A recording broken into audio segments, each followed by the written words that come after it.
আমি আপনাদের জানাতে যাচ্ছি বিড়াল সম্পর্কে কিছু চমকপ্রদ অজানা তথ্য।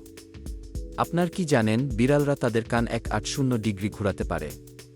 এটি তাদের শিকার ধরতে সাহায্য করে।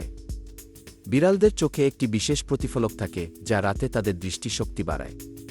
এ কারণে তারা অন্ধকারে খুব ভালো দেখতে পায়। বিড়ালরা তাদের শরীরের 30% পানি তাদের খাবার থেকে নেয়। তাদের খাদ্য তালিকায় জলীয় খাবার থাকা খুবই গুরুত্বপূর্ণ। আপনার বিড়াল কি কখনো আপনাকে মৌ করে ডাকছে? এটি তাদের বিশেষ ভাষা যা তারা মানুষের সাথে যোগাযোগের জন্য ব্যবহার করে। বিড়ালদের পোরিং শব্দটি তাদের সুখ প্রকাশ করে, কিন্তু এটি কখনো কখনো তাদের অসুস্থতারও লক্ষণ হতে পারে। আপনার বিড়াল সম্পর্কে কোনো তথ্যটি আপনাকে সবচেয়ে বেশি চমকিত করেছে? প্রাচীন মিশরে বিড়াল ছিল কি পবিত্র প্রাণী। খুব প্রাচীন মিশরীয়রা বিড়ালকে দেবী বেস্টেট হিসেবে পূজা করত। বিড়াল মারা গেলে পরিবারের সবাই শোক করত, এমনকি চুল কামিয়ে শোক প্রকাশ করত। ধন্যবাদ। লাইক, কমেন্ট এবং সাবস্ক্রাইব প্লিজ।